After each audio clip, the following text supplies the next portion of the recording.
Welcome back to Harbour Unboxed. August Q&A time. I've got mustacheless Tim with me. I think he's on that side anyway. And, well, Monitor Steve. We are in lockdown this time. I think, what was it? When we did the shaving live stream, we weren't actually in lockdown, despite the fact that sort of Metro was. But now our entire state is in lockdown, so I can't visit Tim if I wanted to. Probably not the best way to phrase that. Well, it's just the way it is but anyway, these days, yeah. So the August Q&A, we have a lot of great questions, so probably best to get answering those. But before we do, today's video sponsor is Thermal Grizzly and their Cryonaut Extreme, which is now available in a 2-gram syringe. This high-performance thermal paste delivers maximum thermal conductivity thanks to an extremely small particle size and layer thickness. It's also very flexible, capable of standing up to sub-zero temperatures for extreme overclocking, but also performs exceptionally well for air and water cooling applications. So if your CPU or GPU needs repasting, then I suggest checking out the Thermal Grizzly range. Link is in the video description. Okay, we have a bit of a Tim-looking question here. I see buzzwords like DLSS, that sort of stuff that Tim tends to cover. So here we go. Is there any latency from DLSS that results in a greater level of input lag? If so, does the increase in FPS offset this enough to make DLSS worth using for competitive gaming? Very interesting question. Is it better to play at native 1440p than at 1440p with DLSS enabled? So we're probably talking about, I think, a game that would probably come up a lot with this is like Call of Duty, for example, Warzone, that sort of stuff.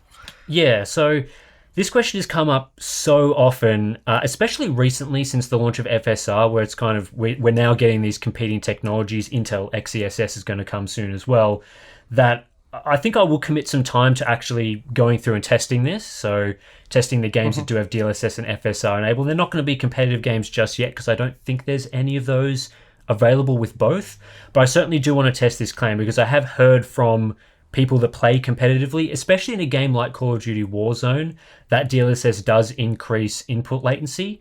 But again, at the moment, that's an untried claim, at least from my perspective. People might mention it, but it obviously needs to be gone through and tested properly. But I think in some aspects, there are going to be situations where DLSS will increase your input latency. And one of those is when you're CPU limited, because DLSS does have an overhead that, so as you push up and up and up in frame rate, you might turn on DLSS and suddenly your frame rate actually goes the other direction. That's one aspect where potentially DLSS can have an issue for competitive gaming, where it might not necessarily on a more GPU limited platform in a title like Control or something like that, because you're not going very, very close to the CPU limit on your system. You're still running with comfortable headroom there. So as you reduce the resolution, then you can still benefit from that. So it'll be interesting to look into specifically this end part here where it says, is it better to play native 1440p versus 1440p with DLSS in a competitive title? I think some people have opinions in a game like you mentioned, Warzone, where DLSS, most people don't want to play with it enabled in that particular title. But then I've heard from other games like potentially a Fortnite where it can make more sense. But again, that depends on the settings you use, the quality that you're targeting, the resolution, all those sorts of aspects. So like all these sorts of latency questions, it can be quite a complicated topic, but I certainly want to check it out and see what the answer is to that one. Yeah, and again, at Fortnite, for example, which I have a bit more experience with, let's say, if you're gaming at 1080p with competitive settings, I would imagine you don't want to enable DLSS. But because I play on my editing rig and I often play at 4K, DLSS can be quite useful, though it does introduce a surprising amount of ghosting in Fortnite. It's quite bad, actually, in some areas. But it does boost the performance quite substantially at 4K. But yeah, 1440p may be a bit iffy and certainly not at 1080p. So it depends on how you're playing the game. Yeah, it's all about that trade-off, isn't it? Like, if you can get a massive performance boost, then you're going to increase your FPS by so much that input latency overall is better.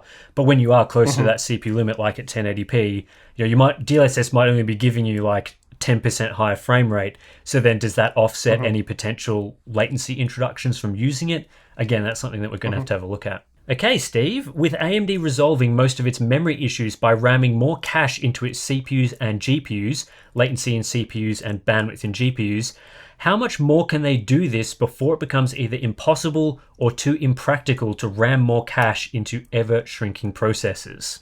Well, at the moment, a lot of I suppose the question is the die space. You have a limited amount of space in a sense that you can allocate to certain things.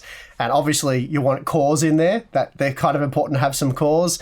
And on like an 8-core, a CCD, so the core complex die, which that chiplet has 8 cores in it.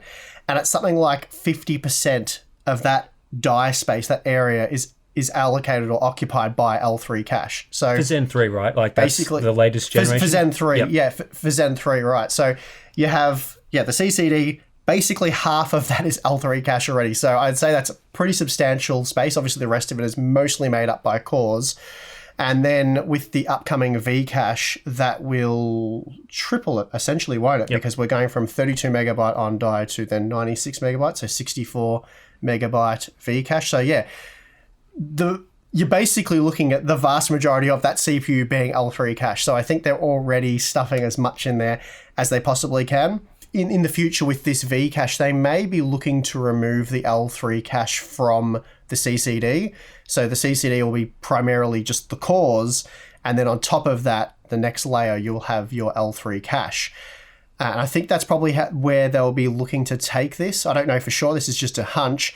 But that would help improve yields, which then makes the whole, it makes the manufacturing process less complex, which then means that, it reduces the cost. So they can either make them cheaper or they can extend their margins. They'd probably go for the latter there, I imagine.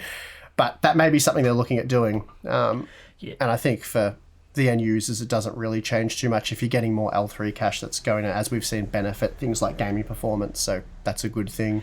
Yeah, it's always a tough balancing act with adding more cache as well, because it's not as simple as more cache equals more performance. You have to have a very robust cache system to reduce things like missed hits into the cache, because as you increase the size of the cache, it gets up and up and up, then you're suddenly having to search more of that area to find the exact memory that you need, the exact cache area.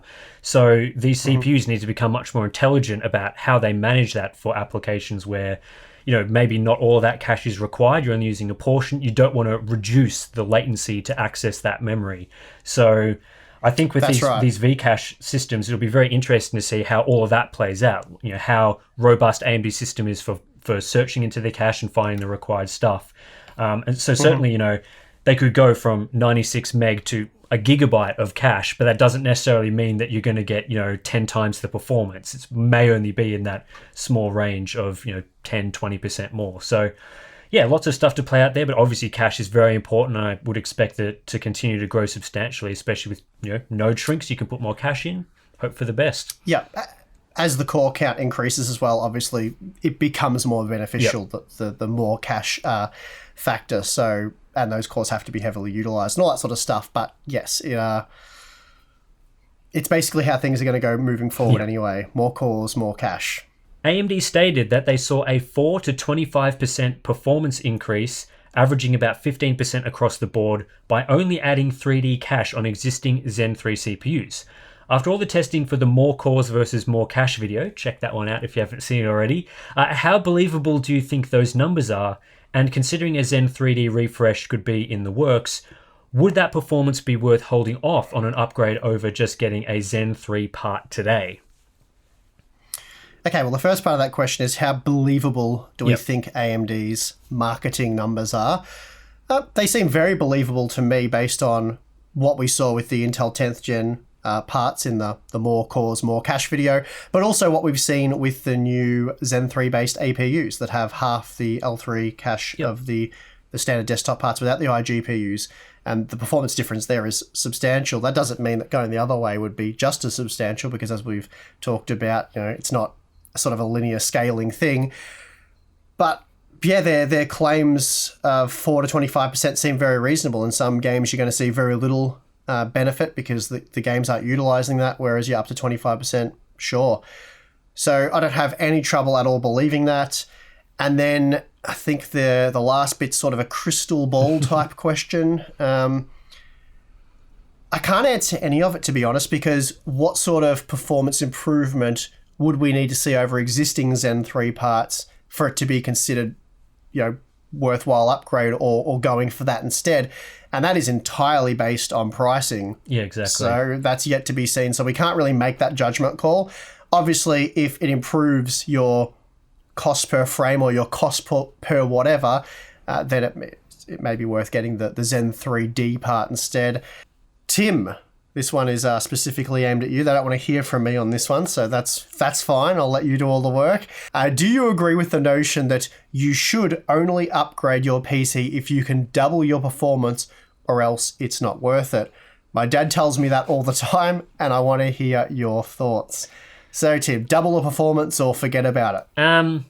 Again, this is always one of those very complicated questions that hinges on pricing again, because obviously if you can get, say, 20% more performance at a very affordable price, then maybe you would go for something like that. But I think we've run a poll on the Hardware Unboxed community, what was it, over a year ago at this point, that asked basically a variation of this question. We had a bunch of different poll options, and the majority of people wanted, I believe, at least a 50% performance upgrade for them to consider upgrading. And this was specifically for GPUs, so it may be a little bit different for other components in the system, but at least for GPUs, people wanted to see at least 50% more performance to upgrade.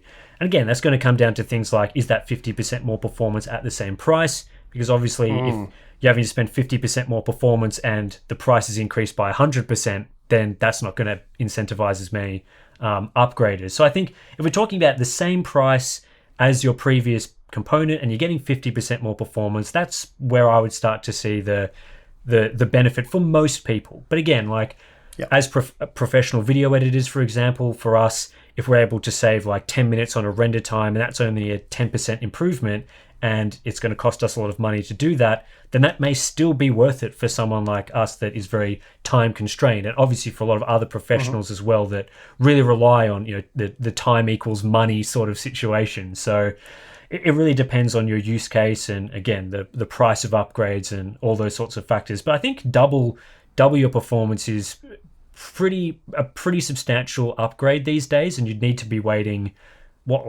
at least 5 years, if not 7 or 8 years, to achieve that sort of generational improvement.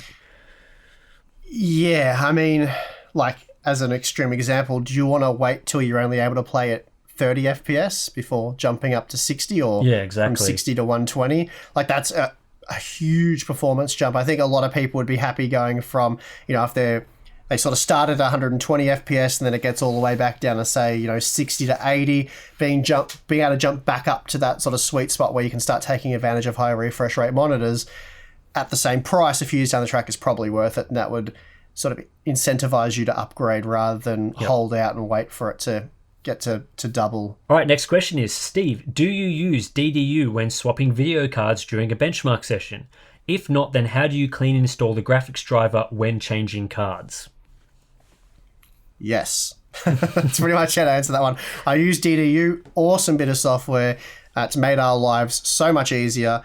In a recent reply to comments video, I talked about the sort of misconceptions of test systems and how they're set up and what they run and what they don't run, because a lot of people just assume it's sort of a skeleton crew of applications and sort of a bare bones clean install. Not the case at all. Our test systems are very similar to your own PC, or how your own PC really should be. And to allow us to avoid having to fresh install every other day, software like DDU is invaluable to us. So absolutely fantastic software. It really helps keep everything in check.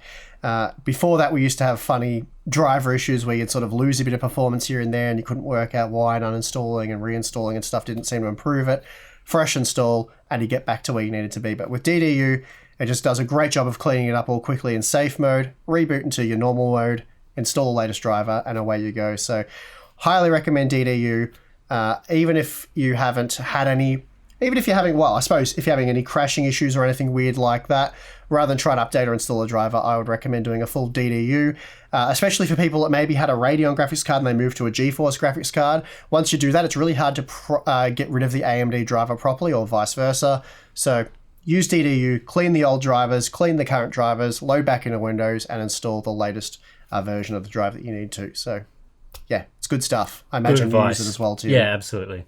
All right, next question is, what is your expectation on Intel's new GPU? Are they going to flop, or do you think they could compete to a certain level with Nvidia and AMD? So I think this is a good opportunity to revisit this because we've been asked this question in prior Q&As, but we haven't had really any information on what Intel's GPUs are going to look like. But then in the past couple of weeks, we've had Intel's Architecture Day. So they have actually disclosed at least some information on what the GPU is going to look like. So we know the sort of general layout where they're going to have their own effectively Tensor Core equivalent in there, which they're calling their Matrix engines, which all form part of this new XE core. We know how many of those cores are going to be, sort of validating those 512 execution unit rumors. So we're sort of getting a closer and closer picture of what Intel's GPUs are going to provide. And we know that they're coming in the first quarter of next year. So yeah, I think most of the expectations, like I expect Intel will be able to make a GPU that works perfectly fine and has good performance. But I think most of my expectations that I'm interested to see is more on the software side of things. They've had driver issues with their XE integrated graphics for things like their CPUs, particularly on the mobile side, where just in some games, because games haven't been optimized for that new architecture, there can be graphical glitches and other issues. But Intel's lately been talking about putting massive software efforts into improving their drivers, making it easier for developers. They've got XeSS coming out. They obviously needed a DLSS competitor. So I think my expectations for their competitiveness have sort of gotten a bit better in the past couple of weeks once we've seen some of those disclosures. How do you see them shaping up based on what you've seen so far?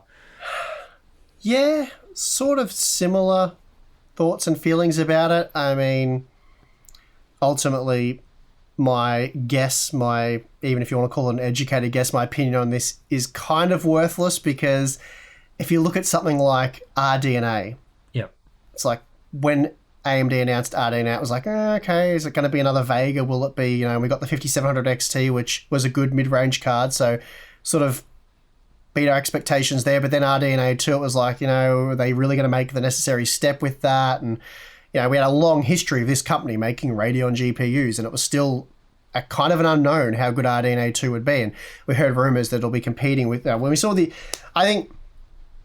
the RTX 3080 and we saw the benchmarks and the reviews went live, there were so many seasoned reviewers that took to social media and were like, the game's over, Radeon's dead, there's no way they're going to compete with this. Like, there was a lot of really known reviewers that were sort of saying stuff like that, and we were sort of sitting back going, we weren't saying that, but we're like, wow, that's a tall order. That's going to be difficult for them to meet that. And they did, to our surprise. Ray tracing's not there, but rasterization performance, they are right there, as close as they've been in a long time.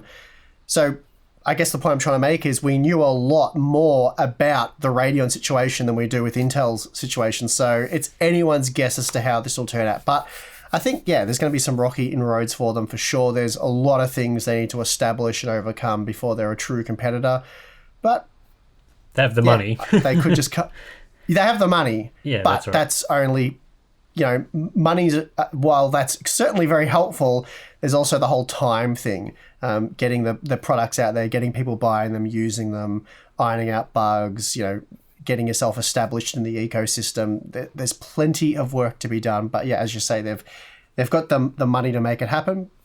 But that we've seen plenty of companies with plenty of money try to get into certain, ecosystems, and they've just failed. So that's right. I don't think Intel will fail. I'm not suggesting that. I just think it's going to be a multi-generation journey, which I'm sure they're aware of. Yeah, and I think it's good to see that a lot of people, at least, just general consumers, people talking about the rumors online, are not expecting Intel to have like a 3090 or 6900 XT competitor straight away. Because I think if you were expecting that, then maybe you're setting yourself up for disappointment, because just judging by the rumors and how difficult it would be to straight off the bat compete with the flagship GPUs of today that have been worked on and iterated on for years and years now, it's going to be a bit of a challenge. But certainly if Intel could come out with even like, another 5700 XT type product, which gives you that bang for buck experience in the mid-range, then that could still be a really successful product. So at least that's sort of where my expectations, or at least where I'm, maybe it's not an expectation, but more of a hope that is where that sort of product ends up being, sort of offering that 6700 XT, 3070 like performance at affordable price with all the software features that it needs to compete. Obviously, though, one of the really interesting things that I think that will play out is AMD's obviously got a much lower market share than Nvidia. Most of the time it's between 20 to 30% AMD and the rest Nvidia in the discrete GPU space. But AMD is able to get the optimization that they need for their GPUs with a low market share because of the consoles. So by being in the PlayStation 5, the Xbox Series X, and 7 years now of prior consoles, developers already have to work with their architecture in some way. So while they may not optimize games for a GPU that has 30% market share on PC, they're kind of forced into doing it on the consoles. Intel doesn't have that advantage.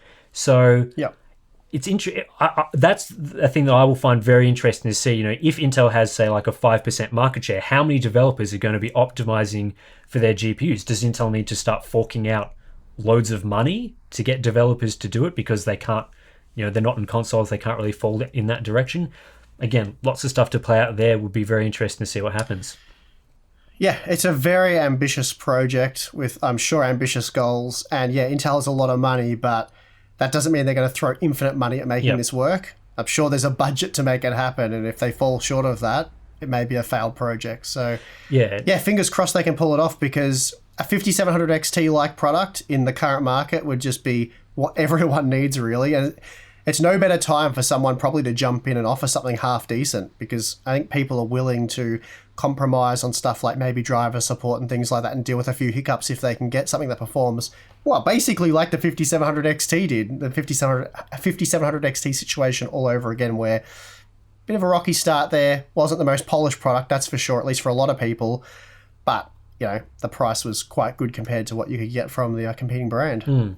Yeah, and obviously the gaming GPU is kind of, as always, a byproduct of their much more ambitious plan for the data center. So, even if this first generation GPU or the next generation fails, if Intel is starting to see success in that data center space, then potentially the gaming GPUs could still survive and still get iterated upon because they're still developing those architectures for the data center. So, again, there's so many. It's such an interesting. I'm so interested about what's going to happen, and it all starts in the first quarter of next year. So lots to look forward to in 2022. Yeah.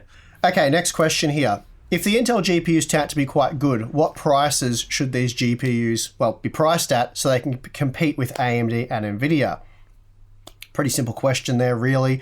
I guess it depends on what you mean by turns out to be quite good, because there's various ways in which they can be quite good, like great rasterization performance, maybe not great at ray tracing, and maybe not have sort of the same feature sets. Things like the video encoding may not be as good. So quite good, I'd say, means that it's not as good, but it's quite good. And in that sense, look, you're not going to be matching Nvidia on price, and they may not even be matching AMD on price, because while their product is quite good, it's not at the same level. So you'd expect there to be some kind of discount. And really, I think you'd expect there to be some kind of discount regardless of how good they are, because they really want to incentivize gamers, because at the moment they have virtually, no market share. And they need to get that market share. So the first generation could be about winning over gamers. And to do that, it's all about pricing, really. Price and performance. Yeah, totally so, agree. Yeah, it's the situation AMD finds themselves in at the moment. AMD, while they're... I guess the current market, they can sort of get away with what they're doing. But if this was a normal GPU market where all the products were available at or very near the MSRP, I think AMD would be struggling a lot trying to sell their parts very close to the GeForce parts, just because they don't have that mind share. The ray tracing performance isn't there, so that is becoming a stronger selling point. DLSS, all that sort of stuff. They don't have the package. They're not a premium brand like Nvidia is at the moment, despite the fact that RDNA 2 is very good. Yeah, totally agree. It has to be a market share play from Intel with this first generation. I'd be surprised if they sold the GPUs at a loss. So it's always going to come down to how much it costs to make. And if they go with large VRAM buffers, then that's going to cause problems, because GDDR6 is still so expensive.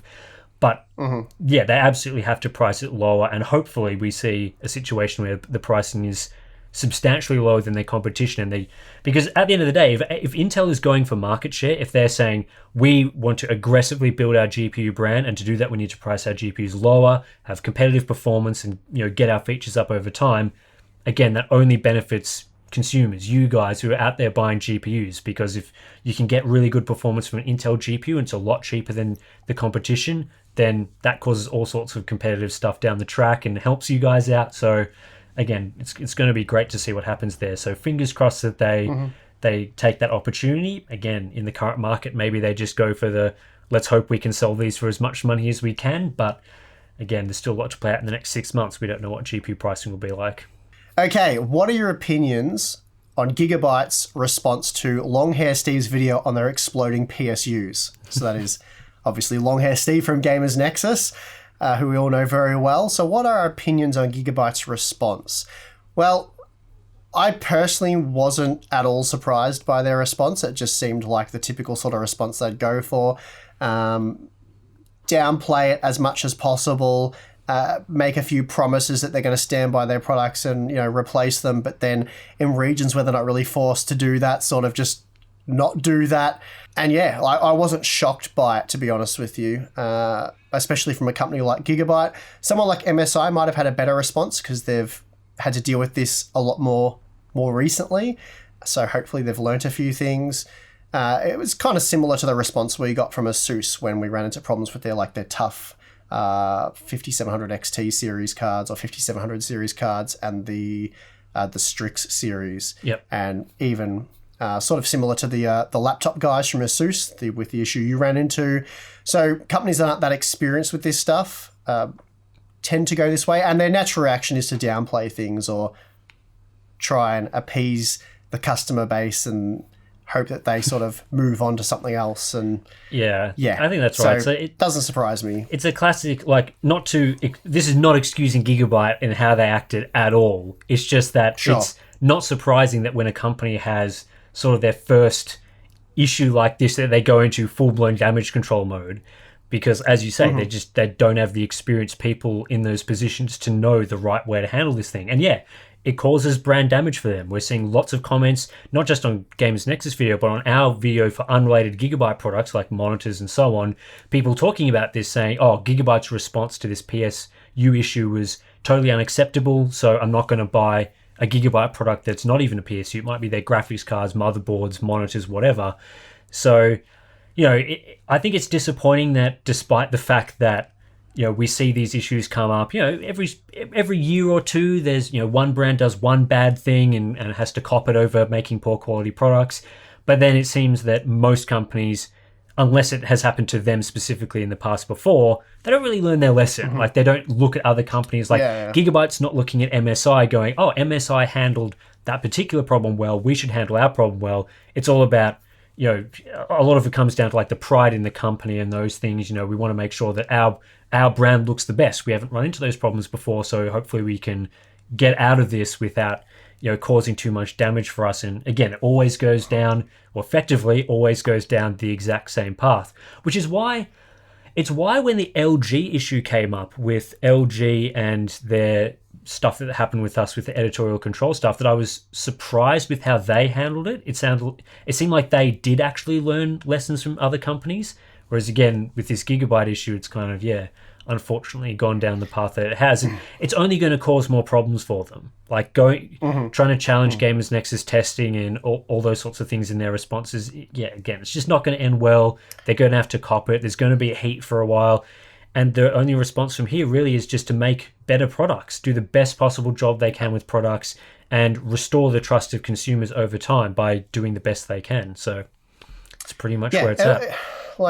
It also comes down to the people that are involved within the company. So, you know, I imagine the PSU division, I'm not sure what other components they handle, or if it's sort of just a general sort of PC components person that handles all that sort of stuff.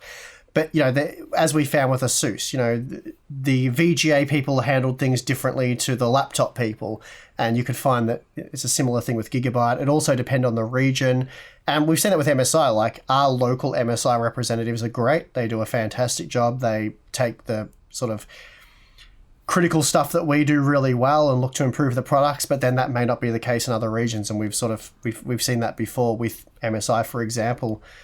So these big companies, it really depends on who you're talking to. And with LG, obviously, you know, Tim ended up getting onto the right people. And with the stuff we had with Nvidia last December, I'm sure there were plenty of Nvidia employees that were cringing and going, that was not the right way to handle that, or we would not have handled it that way, and sort of saw the fallout coming, or would have predicted that. So yeah, it really comes down to the individuals that you're dealing with within the company or the departments. Yeah, and this is, again, it's really key to have a good hierarchy in place that you can deal with these sorts of problems, because I'm sure that when Gamers Nexus discovered issues with the power supplies, that, them blowing up and all that sort of thing, Gigabyte's going to go back to the people that designed those products and say, what happened here? Why are our power supplies blowing up? And it's only going to be a natural reaction for those employees, the engineers, to defend their work. That very, very natural. I'm sure if you have ever received criticism for your work in your field of work, that you're going to say, oh, well, I did this for this reason. That's why I did it. Here are my reasons. I'm going to defend my job, basically.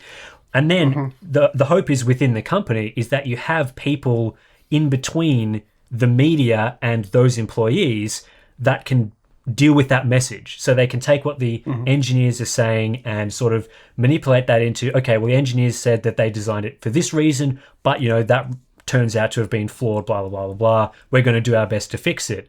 So you really do need those people at all steps of the company to, manage the message for you. And again, if you don't have the right person, that middle person in between the media and the engineers, then, that media representative may not be trained in what the exact issues are. They may not even really know what's going on. They're just going on the reports from their lower level employees. So yeah, you need a really good company structure to work with this, and I'm sure Gigabyte will learn and improve in all those areas, or at least I hope so, and try and salvage some of their reputation that they've lost from this incident.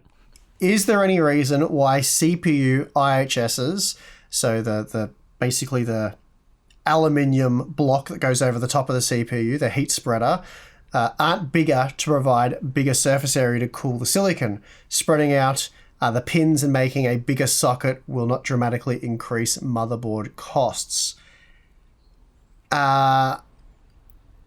Interesting question. Well, your hotspot wouldn't change, would it? No. So you'd still have... So the idea of the spreader is to sort of help spread the heat. They suck it out and spread it across a larger area to make it easier for thermal extraction. But that only works so far. Like the outer edges, won't be doing as much for you as the hotspot directly over the die. And so I'd say there'd be some sort of calculation they'll be doing where the CPU heat spreader is efficiently transferring that and spreading it to where it needs to be, so that the CPU cooler can, at maximum efficiency, disperse that thermal load. Yep. So yeah, it doesn't change your hotspot, and there would be what's making the socket bigger wouldn't dramatically increase motherboard costs. I mean, it makes the design significantly more complex and difficult, because already there's so many size constraints to linking in the DRAM to the CPU and then feeding the power in through the VRM and stuff like that. And the bigger the socket gets, it certainly wouldn't be great for ITX motherboards. No. So I think there's a fairly fine balance there in how it all is put together. You probably need, and I don't think, like, if you're making that surface area really big, you'd probably need heat pipes in between, like the outer aluminium bit and the CPU that's die right. itself, to get those outer edges saturated with the heat that would be required. And then you're just talking about effectively making a cooler inside the CPU and then putting another cooler on top that would just do the same thing, which I guess is probably why they haven't done it. Yeah, like there's definitely an efficiency equation there, and I'd say they've optimized the ratios to be pretty well perfect there for everything. And I honestly don't think cooling is... obviously it's an issue, but I don't think it's limiting us from moving forward in any significant way. They seem to be managing it quite well. Yep. So, okay, we're going to hit pause there, as we often do, for part 1. Part 2 will be coming up very shortly on the channel, so make sure you don't miss that, and then we will have a part 3 as well, which will follow a day or two after. So plenty more of your questions that do need answers, and we will get to those. But yeah, part 1 was a lot of fun, and just great to answer a lot of questions. What do you reckon, Tim?